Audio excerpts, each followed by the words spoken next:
existe un grave problema, un grave riesgo entre quienes enseñan la escritura, el adoctrinamiento. ¿Cuál es la diferencia entre educar y adoctrinar? ¿Y por qué esto nos puede conducir a una gran apostasía? Lo vamos a ver en este video.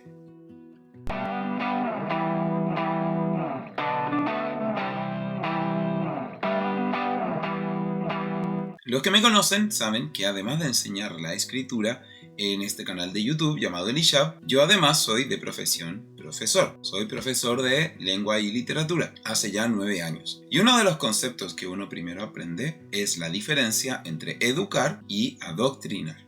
Si nosotros partimos por la definición de estos conceptos, aprendemos lo siguiente. La educación consiste en entregarle herramientas a tus estudiantes para que ellos puedan crecer, formarse y desarrollar su propia personalidad, opinión y postura respecto a diferentes temas. Y nunca el educador debe imponer su propia creencia. Esto se logra enseñando conocimientos que están validados científicamente, de tal manera de que exista un criterio objetivo para saber qué le enseñas a tus estudiantes. En cambio, adoctrinar es la transmisión de ideas que no tienen validez científica, que corresponden a la postura personal de quien las emite y que se imponen mediante la manipulación, persuasión o inclusive por la fuerza a las personas a las que les estás enseñando. Y aquí es donde topamos con el primer problema, y es que cuando nosotros enseñamos las escrituras, el adoctrinamiento se vuelve un mal necesario.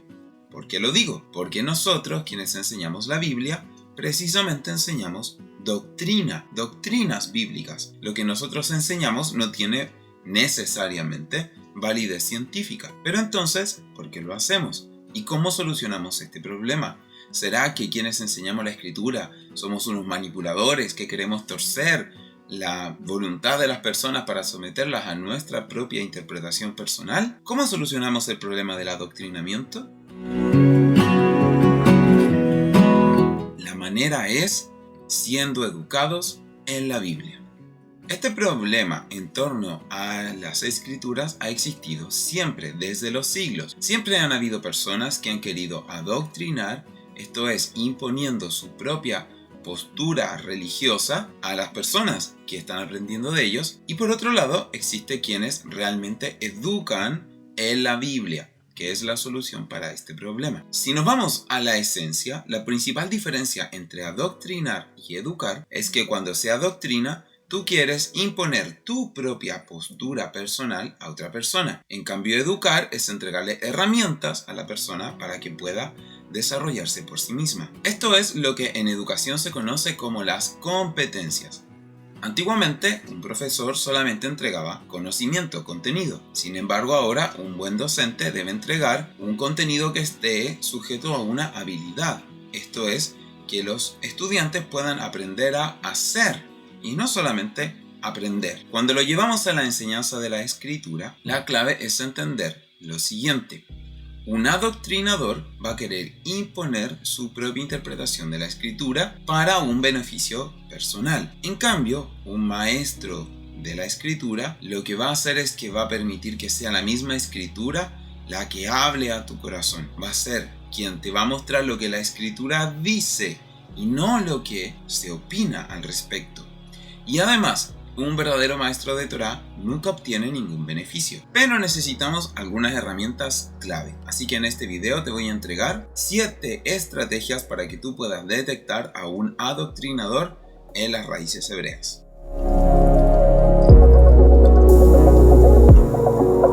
Número 1. Esta persona tiene un interés personal. Tú te puedes dar cuenta que alguien es un adoctrinador porque está utilizando la plataforma por la que enseña la escritura para un interés personal. Por ejemplo, ganar dinero, ganar prestigio, fama, seguidores o poder. Un adoctrinador no va a enseñar la escritura gratuitamente, sino que lo va a hacer de acuerdo a su motivación personal. La Biblia dice que de gracia damos lo que de gracia recibimos.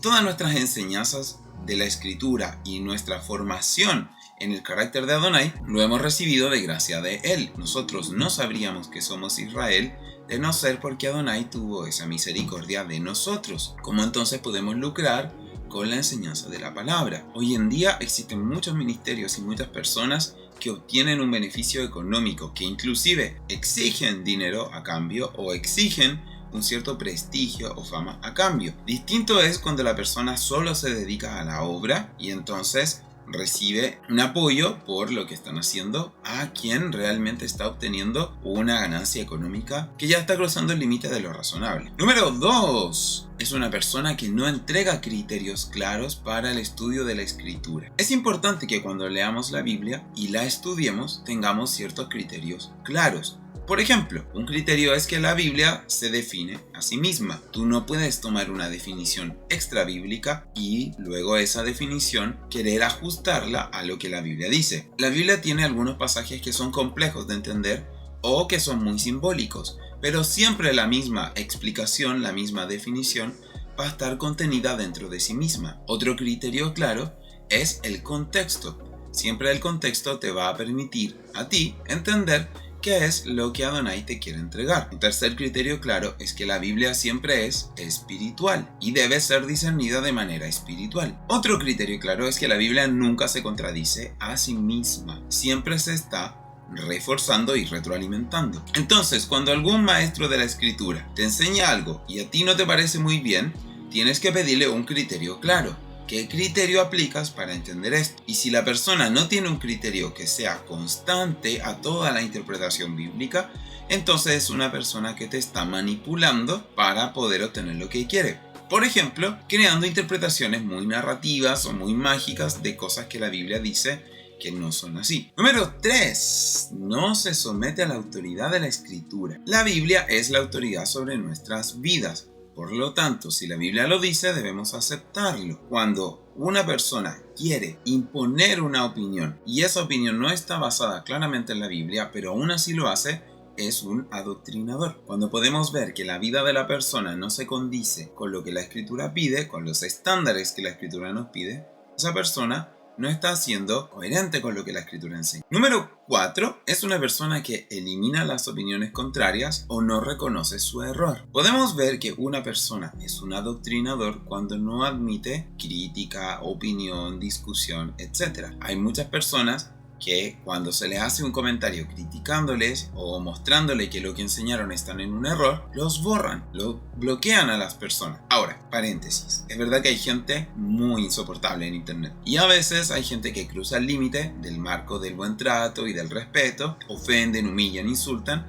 y yo estoy de acuerdo que esos comentarios se eliminen y esas personas se bloquean. Pero distinto es cuando alguien te está diciendo que estás en un error o no está de acuerdo contigo, pero tú le puedes explicar. En cambio hay personas que eliminan esos comentarios, bloquean a esas personas y no permiten que nadie les diga que lo que enseñan está mal, o cuando se les dice, no lo aceptan. Inclusive conozco personas que tienen una falsa humildad, dicen que aceptan el error, dicen que aceptan la crítica, pero en la práctica no lo hacen. Número 5. Son personas que tienen un ego muy elevado, que se creen iluminados. Es muy común de verlo en todas las religiones y también en lo que se conoce como raíces hebreas, cuando encontramos personas que tienen un ego altísimo, que creen que porque enseñan Torá, entonces ellos son iluminados, profetas, apóstoles, mensajeros, o a lo mejor no utilizan esos títulos de ellos mismos, pero podemos ver que se repite una palabra constantemente: yo. Nunca un maestro de Torá tiene que enseñar desde el yo. Siempre hay que enseñar desde Adonai dice, el Eterno pide, nuestro Padre manda, la Escritura señala, no desde nuestra opinión, no desde lo que nosotros creemos, sino que desde lo que la Escritura dice, lo que Adonai nos manda. 6. Tuerce la Escritura para dar interpretaciones personales. Existen muchos casos de personas que toman lo que la Biblia dice y lo tuercen, lo manipulan, lo sacan de contexto para dar una interpretación personal. Ejemplo de esto hay muchos, pero es importante que tú puedas revisar y examinar si lo que se te está enseñando realmente es lo que la Biblia dice. Ejemplo de versículos sacados de contexto para hacer doctrina hay muchos. Por ejemplo, está el tomar una parábola y hacer de la parábola una doctrina, como si esa historia fuese cierta. Sabemos que las parábolas nos dejan una enseñanza, pero no son historias reales o de las que podamos hacer una doctrina de manera aislada. 7. Te persuade pero no te convence. ¿Cuál es la diferencia entre persuadir y convencer? Convencer consiste en dar argumentos basados en evidencia que demuestran una postura. Esto es, de una manera bíblica, tú muestras mediante la evidencia escritural que lo que estás enseñando es correcto. En cambio, persuadir es la manipulación de las emociones. Yo siempre le digo a mis estudiantes, a ver si lo puede hacer conmigo. Tóquese aquí, tóquese aquí. Esto es argumentar. Tóquese acá, tóquese acá. Esto es persuadir. Cuando manipulamos las emociones para querer imponer nuestra opinión, estamos haciendo adoctrinamiento. Por ejemplo, utilizar la música, utilizar el cariño, utilizar el miedo, utilizar la rabia, utilizar todas estas emociones o estrategias para querer imponer tu verdad. Mediante estas estrategias tú puedes detectar a un adoctrinador.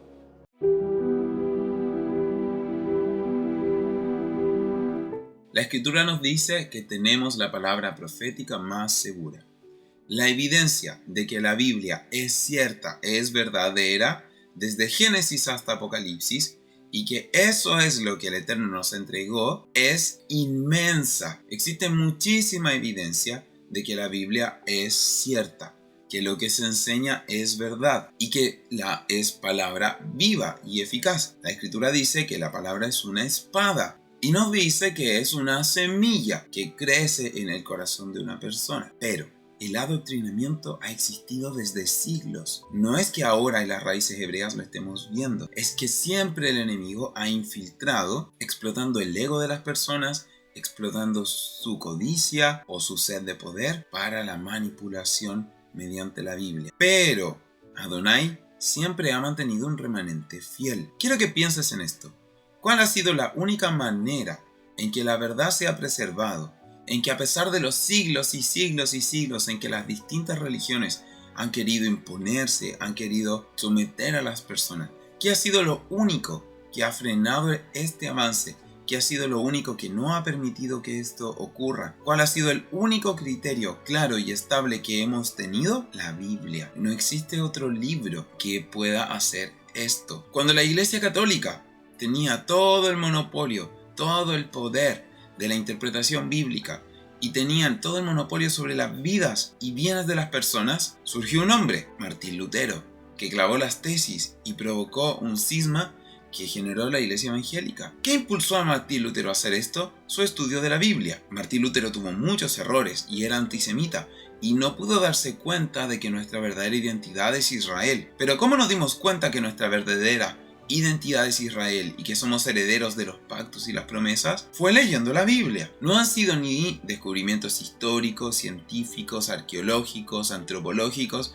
ni ningún lógico que tú quieras llamar, los que han logrado que el remanente fiel tenga la verdad. Ha sido la Biblia, ha sido el estudio constante, el escudriñar la Biblia, el que nos ha sacado de la mentira y nos ha traído a una restauración de nuestra identidad en Adonai. Entonces, no podemos abandonar el estudio de la Biblia. Han sido los hombres y mujeres que aman la Escritura los que se han atrevido a decir, esto no puede ser porque la Biblia dice lo contrario. Y a pesar de todos los intentos por el adoctrinamiento que el hombre ha hecho, esto nunca lo han logrado, porque ha sido la misma Biblia la que se los ha impedido. De hecho, ha sido tan riguroso el proceso de transmisión y preservación de la Escritura que hoy en día, cuando leemos que dice que tenemos la palabra profética más segura, sabemos que eso es cierto. Escúchame muy atentamente esto.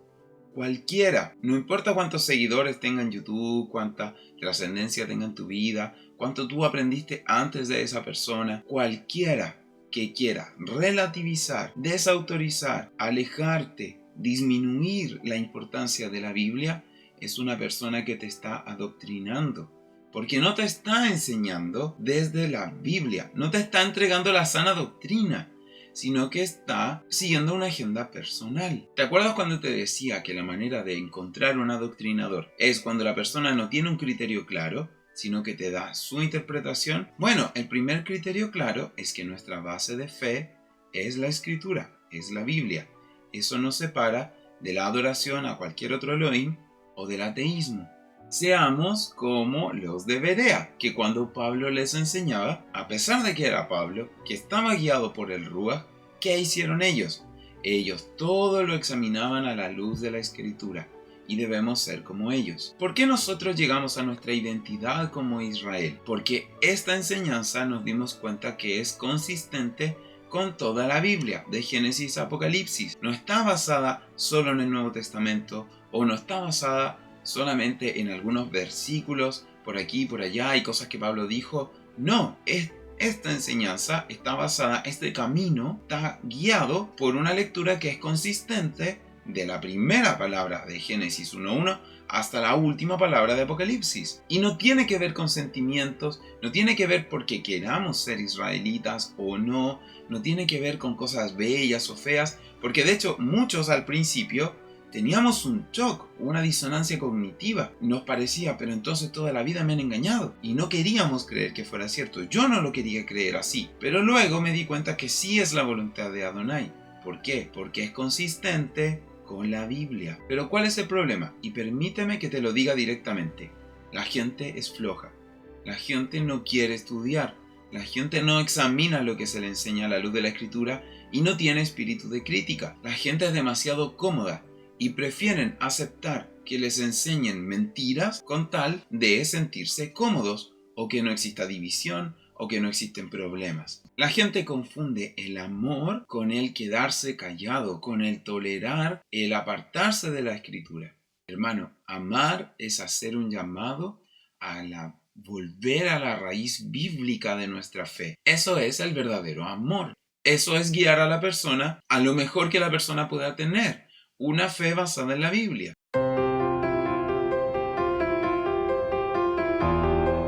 Como profesor, uno sabe que la manera en que los aprendizajes se sellan es de la siguiente manera. Piensa en algún evento en tu vida que tú nunca olvides.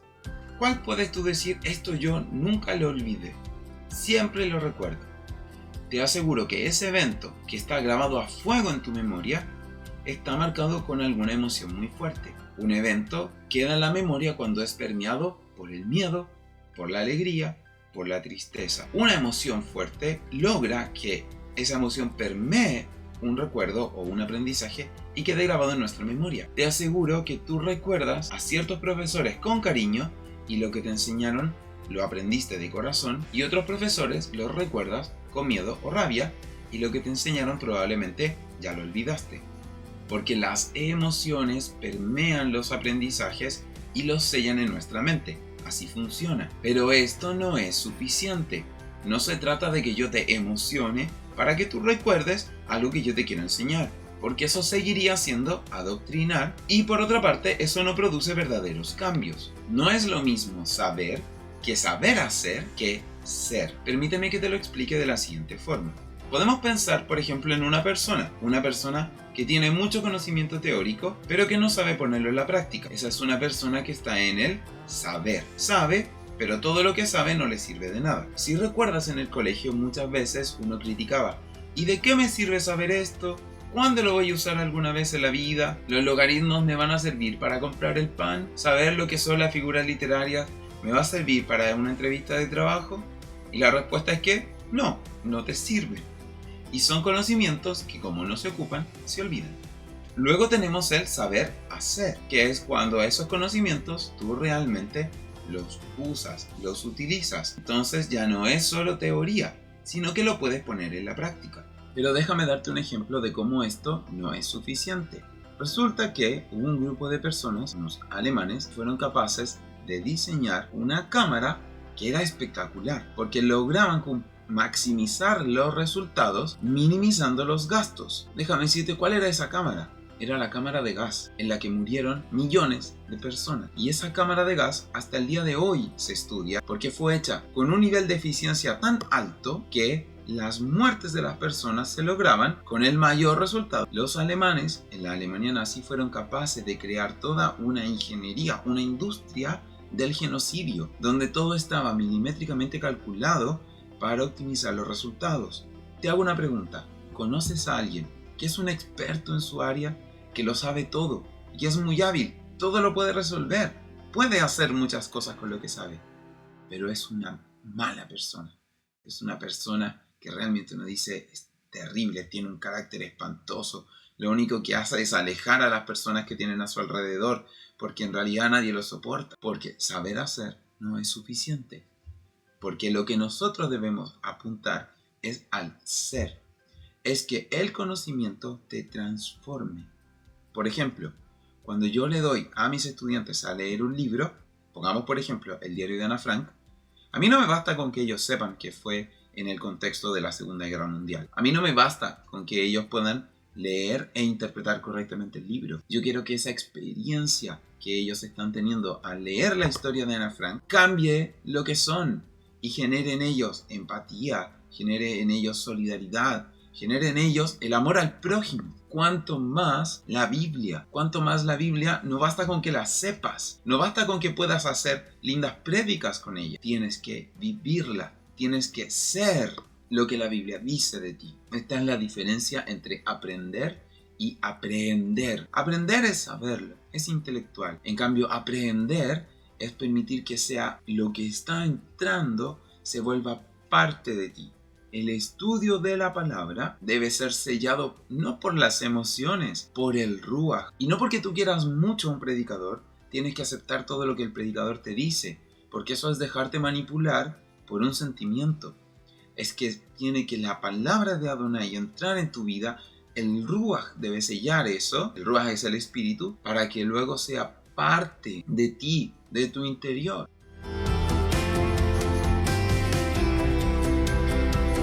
Hay unos textos bíblicos que me gustaría poder leer para que medites en esto.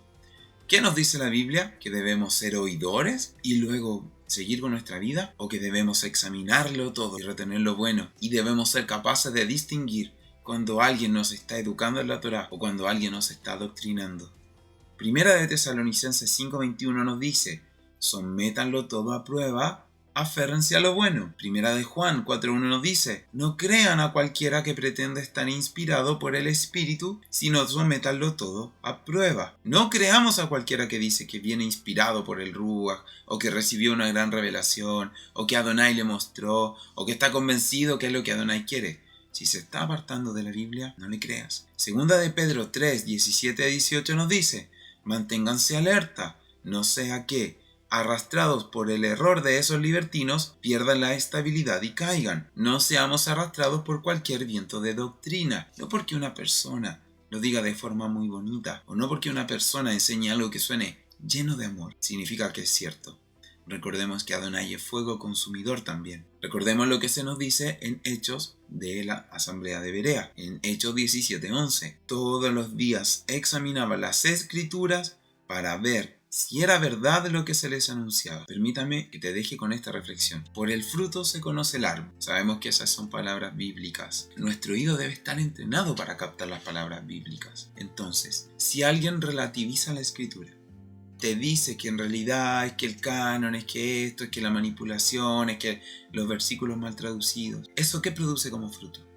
Que entonces cualquier cosa en nuestra vida es relativa, que ya no tenemos un criterio claro para saber qué es verdad y qué no. Ya depende de la interpretación de cada cual. Y cuando las cosas comienzan a ser relativas, comenzamos a transar con el pecado. Y ya no llamamos pecado a lo que la Escritura dice que es pecado. Y ya no exhortamos a las personas a cambiar, porque total, ¿qué importa?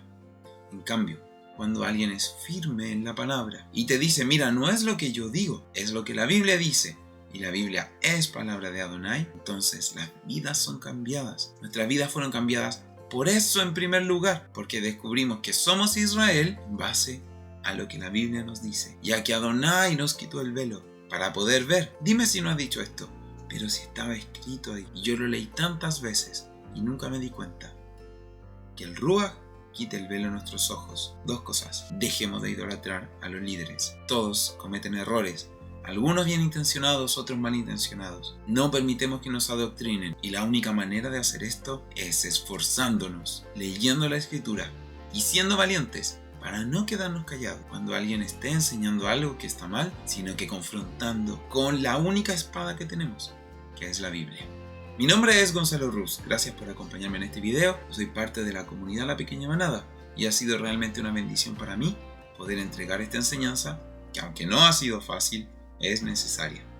Gracias por quedarte hasta el final. Espero que le puedas dar me gusta y suscribirte al canal.